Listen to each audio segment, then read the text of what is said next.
My name is Chloe Larson, and I am 30 years old. I step through the polished brass and heavy glass doors of the observatory, Chicago's crown jewel of fine dining, and feel the restaurant's hushed, reverent atmosphere envelop me like a cashmere wrap. Crystal chandeliers cascade from the impossibly high, coffered ceilings, catching the light in prismatic displays above mahogany tables dressed in crisp, heavy white linen.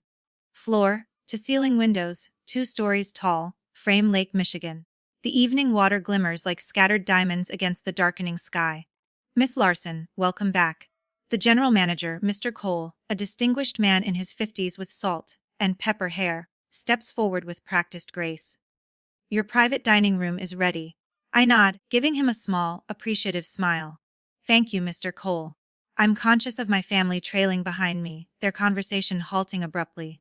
Harrison, my father, David, stops mid-stride, his eyebrows lifting toward his receding hairline. His voice carries a familiar note of bewilderment. At 61, his eyes still hold the sharp intelligence that built his modest accounting practice, but confusion clouds them now. They know you here. Before I can answer, my mother, Margaret, exchanges a nervous glance with my older sister. Mom's hand flutters to her pearl necklace, a 35th anniversary gift from Dad. At 59, she still maintains the composed elegance I've always admired, but a flicker of deep uncertainty crosses her face. Must be a mix-up, my sister, Olivia Stage, whispers, just loud enough for me to hear. At 33, Olivia has perfected the art of the backhanded comment.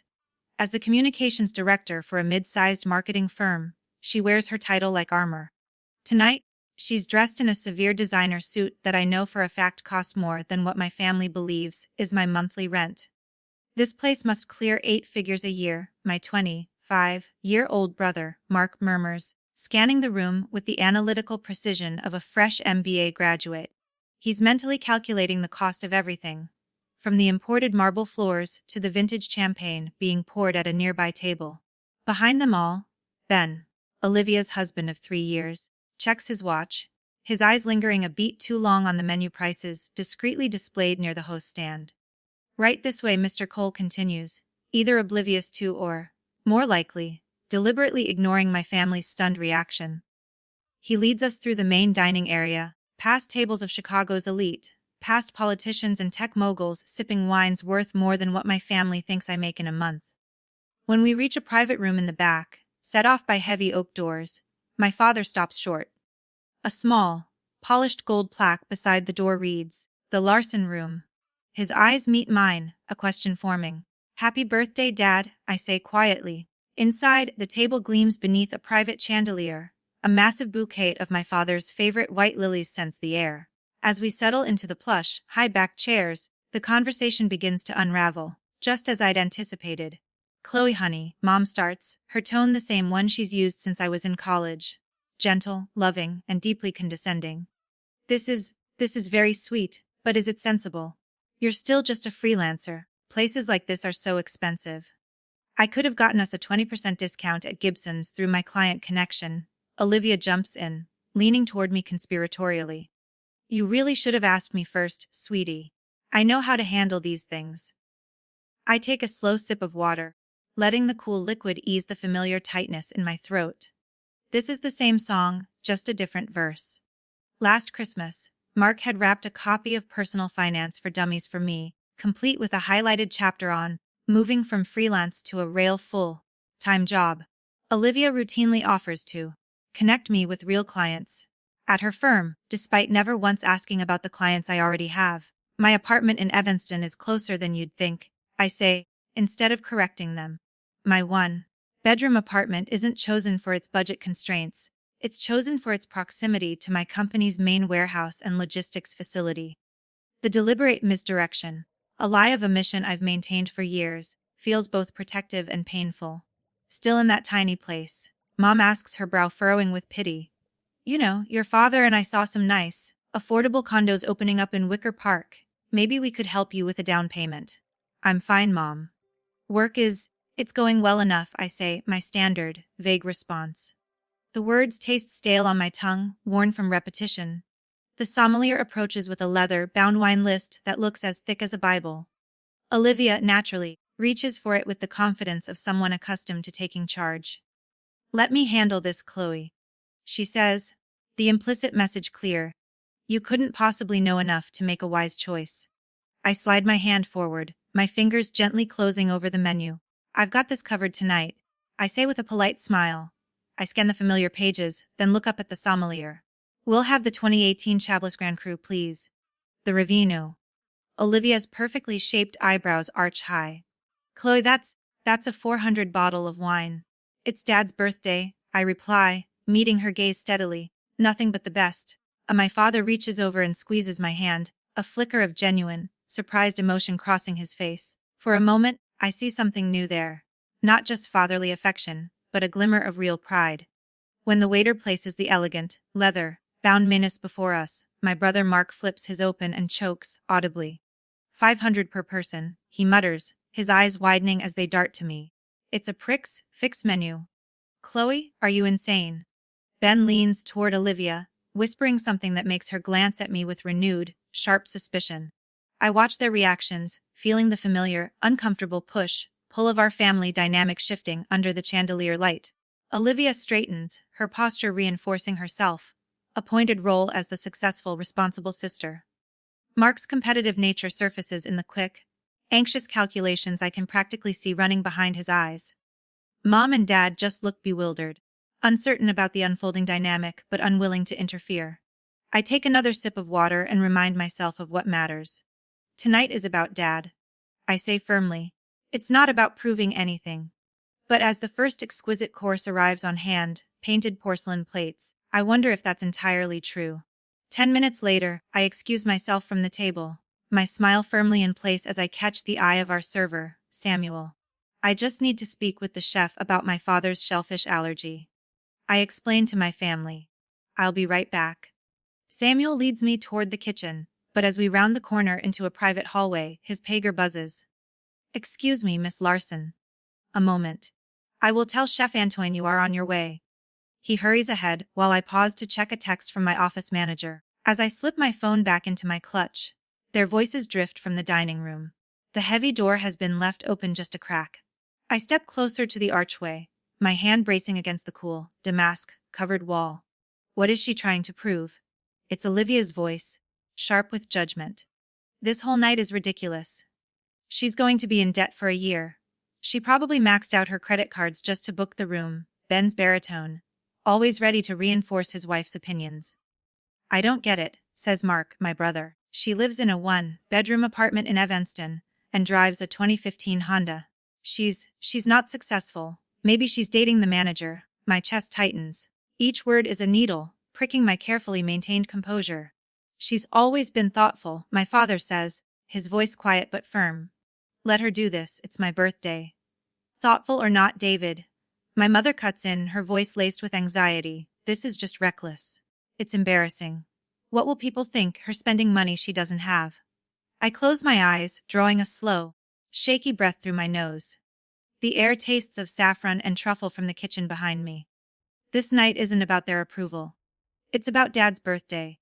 I straighten my spine, smooth my expression, and walk back into the dining room. Chef Antoine is preparing something special for the main course, I announce, settling into my chair.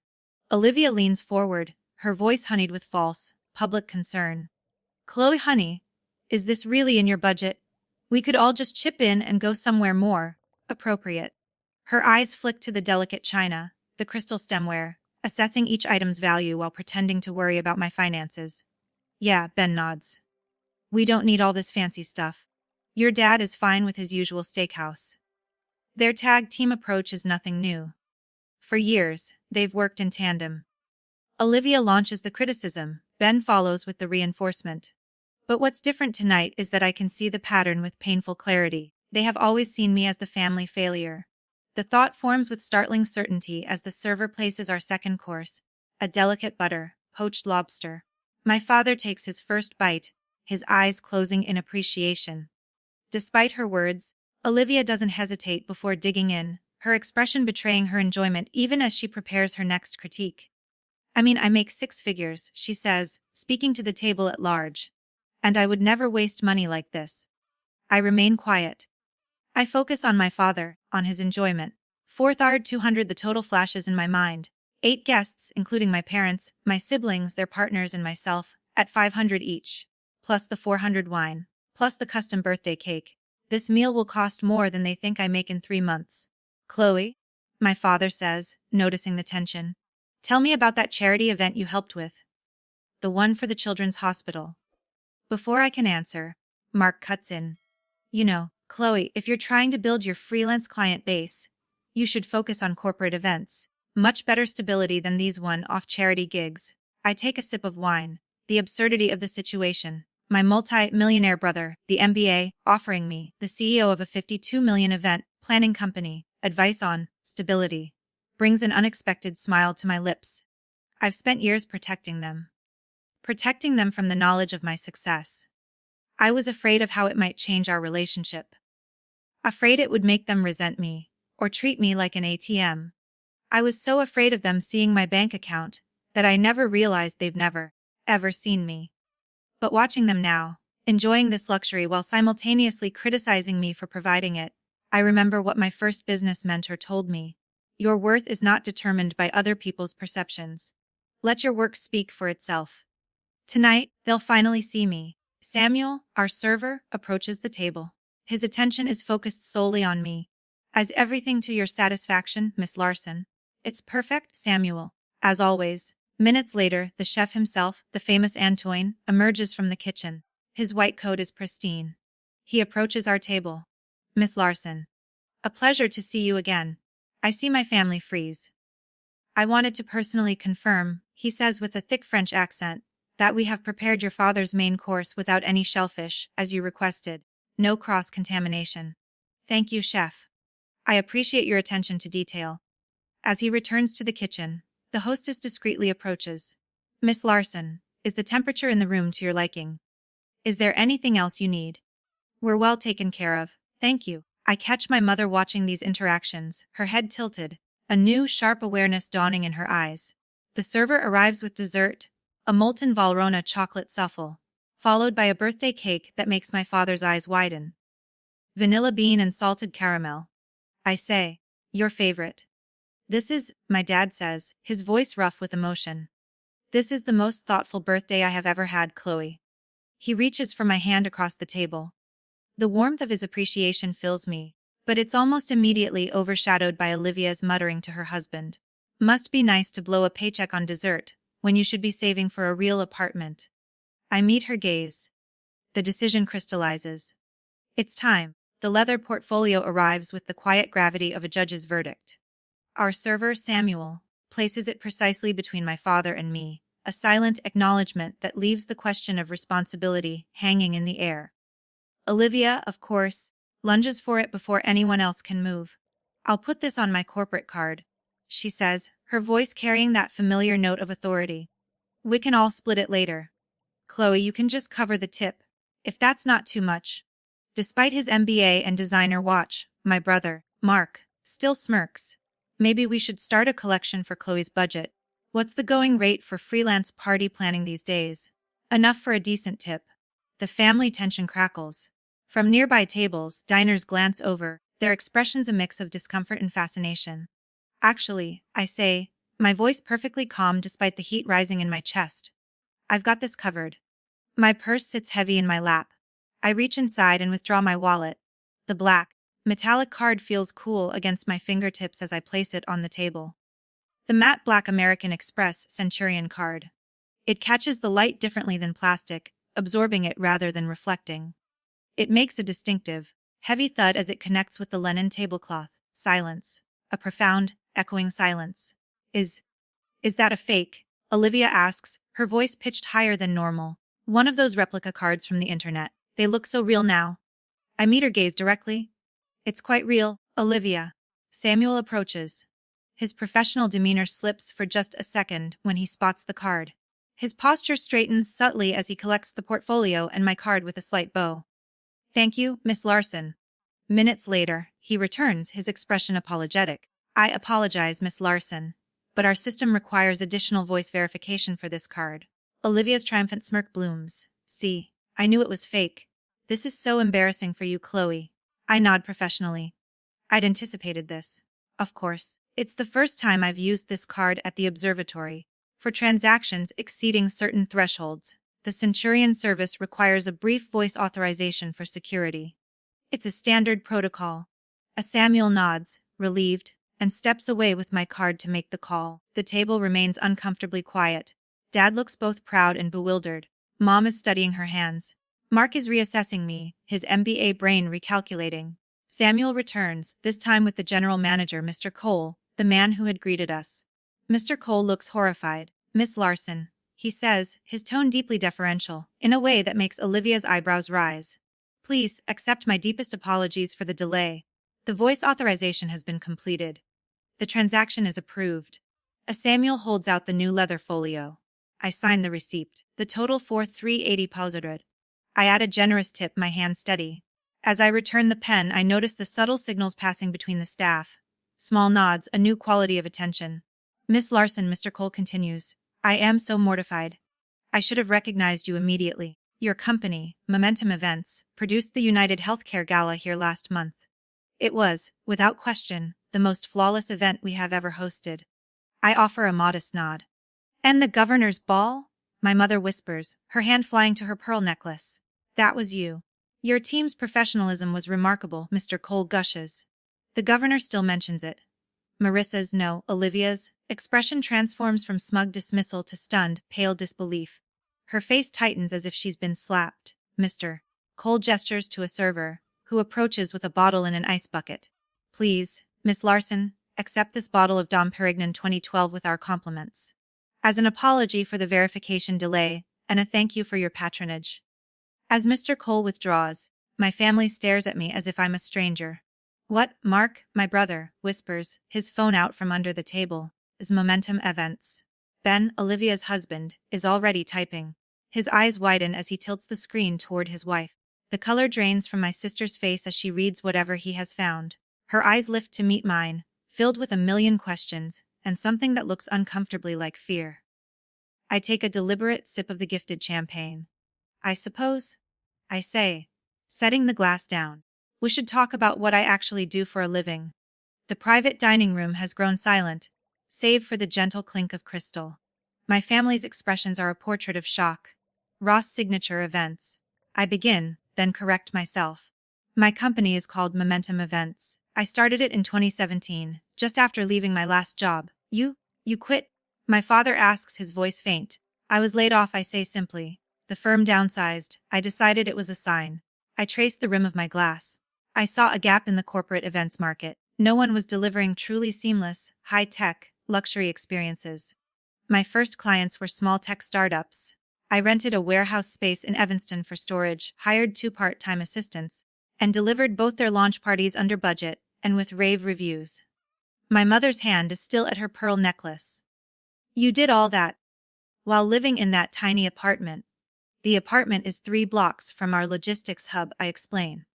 The building is older, but the location is perfect. I continue, watching their faces. 6 clients the first year, 15 the second. Then, the turning point. I landed the Continental Healthcare Annual Summit. That put us on the map with Fortune 500 companies.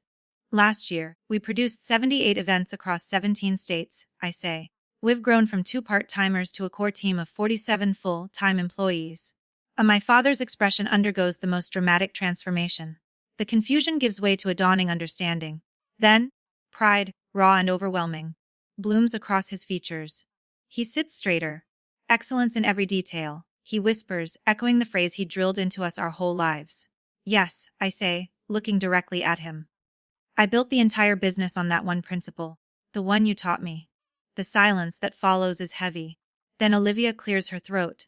Why? Why didn't you tell us? Her voice has a new edge, not of condescension, but of genuine, raw hurt. All those times we asked how work was going, you just said fine or busy. It seems strange, Ben, her husband adds, his eyes narrowed, to hide this level of success from your own family. We're your family, Olivia repeats, her tone softening. We deserve to know. The accusation hangs in the air. They are trying to make my silence the issue, not their assumptions. It's a clever pivot. I fold my napkin, gathering my thoughts. You're right, I acknowledge, and the surprise on their faces is almost comical. I do bear some responsibility. When I started the company, I wasn't sure it would succeed. The first year, I barely broke even. I lived on ramen and worked 18-hour days. I didn't want to disappoint anyone if it failed. I look at each of them.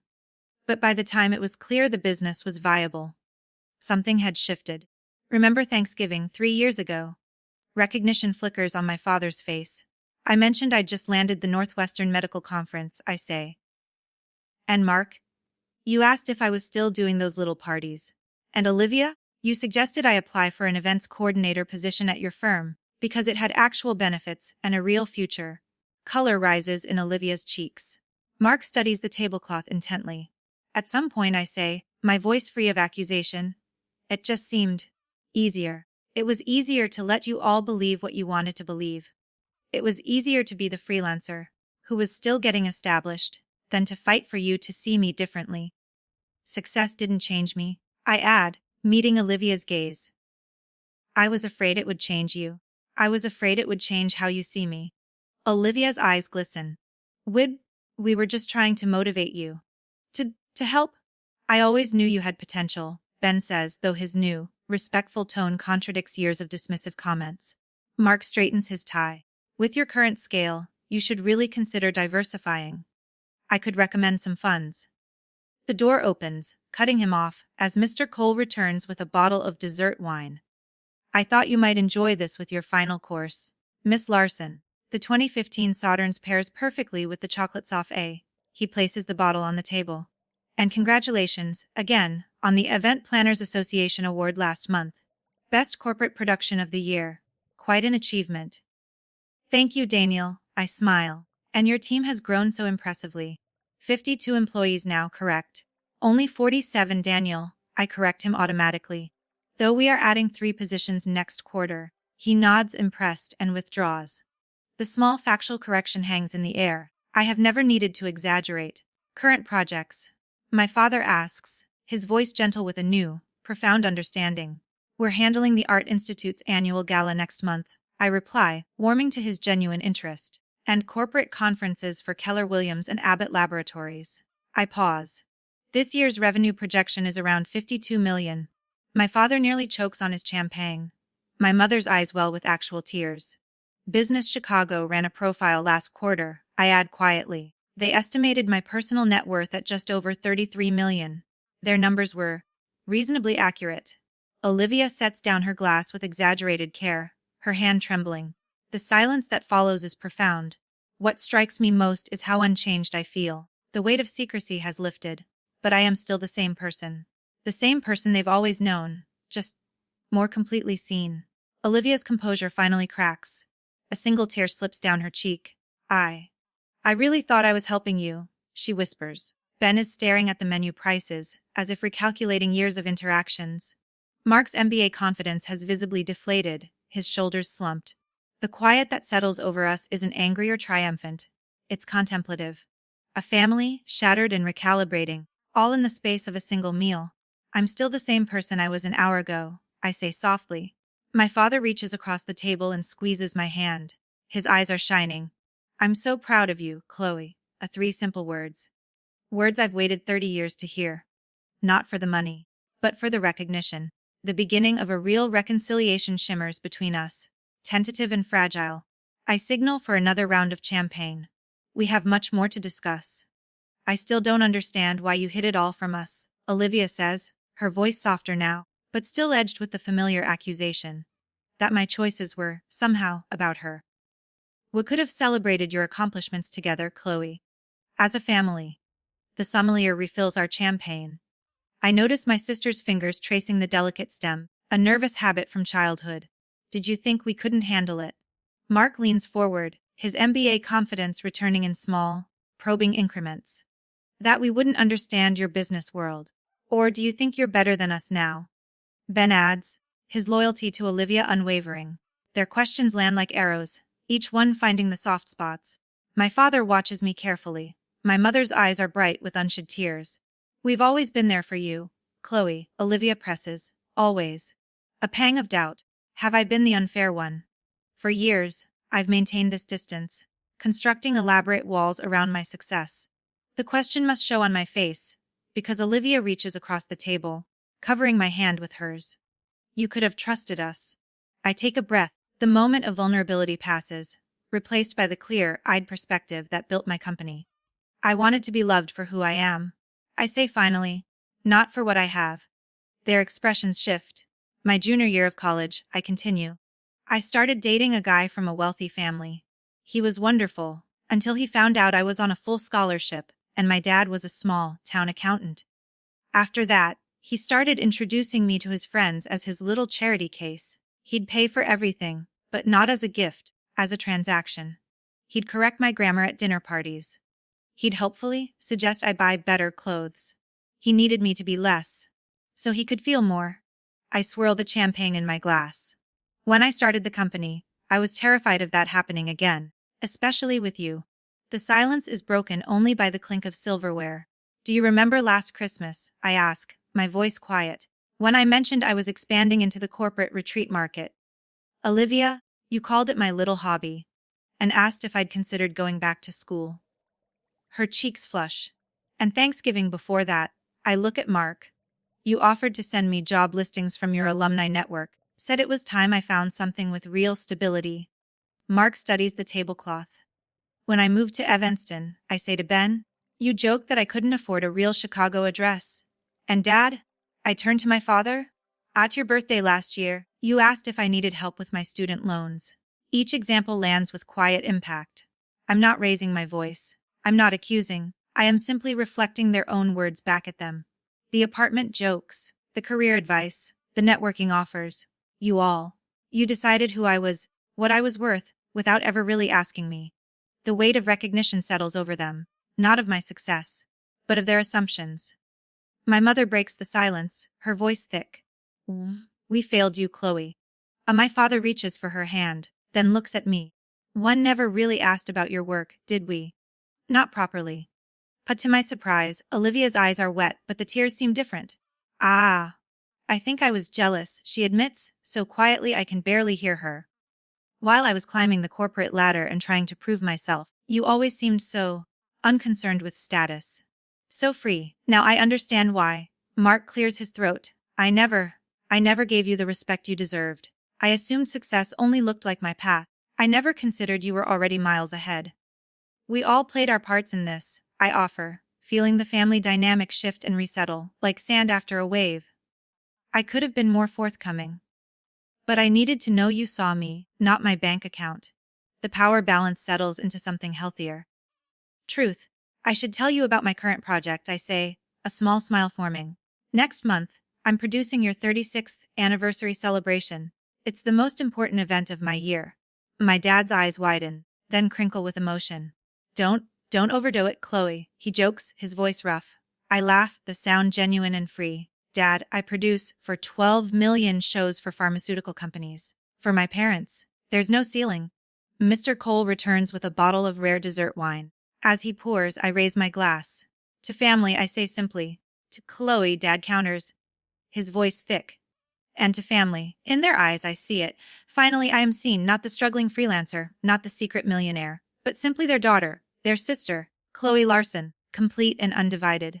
A month later, I stand near the bar of the renovated 1920s theater I've booked, a champagne flute in my hand. I'm watching my team execute my parents' 36th anniversary celebration with flawless precision. The room glows in amber light, catching the crystal and silver on every table.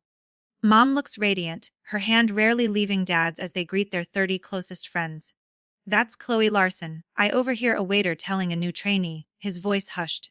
She produces the city's top events. The governor's ball was hers. The comment washes over me. A month ago, I would have scanned the room to see if my family had heard. Tonight, I simply smile. Olivia approaches, carrying 2 dessert plates. Tried the chocolate, hazelnut thing yet? It's insane. She hands me one, then gestures toward Mom and Dad. They look really happy. They do, I agree, noticing how naturally Olivia has stepped in to help tonight, arranging place cards and greeting guests. Tasks she once would have considered beneath her. Across the room, Mark is in a deep conversation with my operations manager, his notebook open. He's genuinely interested in the business strategy that built Momentum events. No condescending advice. Just respectful questions. We have reconfigured. I've been journaling, I tell Olivia, surprising myself, writing about how hiding my success was its own form of control. How so? She asks. By managing what you all knew about me, I was trying to control how you'd treat me. I take a sip of champagne. But authenticity, it requires being seen fully, even when it's terrifying. The weight I carried for years has lifted. No more separate selves. No more secrets. I notice a young woman from the catering staff watching me, her eyes hyper-vigilant. She's 23, maybe, and I see myself in her. The talent and the doubt. I've seen her quietly solving problems all night. Excuse me, I say to Olivia. I cross the room. The timing on the dessert service was perfect. That was your call. She blushes. Just doing my job, Miss Larson. I recognize that look. I say quietly. Hiding your accomplishments won't protect you. Your worth isn't in what you do, but living authentically, that frees you. I hand her my card. Call my office on Monday. I could use someone with your instincts on my team. Later, Dad taps his glass. He asks me to join him and Mom at the center of the room. Our Chloe, he says, his voice thick with emotion, has made this night extraordinary. But her greatest gift wasn't this beautiful party. It was finally letting us see her. I look out at our family, our friends. A month ago, I showed you what I do, I say. But tonight is about who we are, together. Thank you for seeing me, all of me, and still showing up. Olivia gives me a genuine, unforced hug. Next time, just warn me you're a secret millionaire, okay? I laugh. No need. I'm still just me. The next morning, I stand in my new, larger office, overlooking the Chicago skyline. On the credenza, family photos now stand proudly alongside my business awards. Not separate worlds, but parts of a whole life. My phone rings. Olivia, confirming Sunday dinner at her place. As I answer, I catch my reflection in the window. My smile comes easy now, unguarded. Sometimes the greatest gift isn't money or fame. It's living truthfully, and finally, letting the people you love see you. Thank you for listening to my story. It took me 30 years to learn that you cannot control how others see you, but you can control how you see yourself. Hiding my success didn't protect me. It only kept me from having authentic relationships. The real celebration wasn't the fancy dinner. It was the moment I finally let my family see the real me, and they chose to see me back. Have you ever felt you had to hide a part of yourself? Your success, your beliefs, or your identity? From your family? For fear of how they would react? I would be honored if you'd share your own stories of vulnerability and reconciliation in the comments section below. And if this story resonated with you, and you believe in the power of authenticity, please click that like button, share this video, and subscribe to our channel for more stories. Don't forget to hit that notification bell so you won't miss what's next.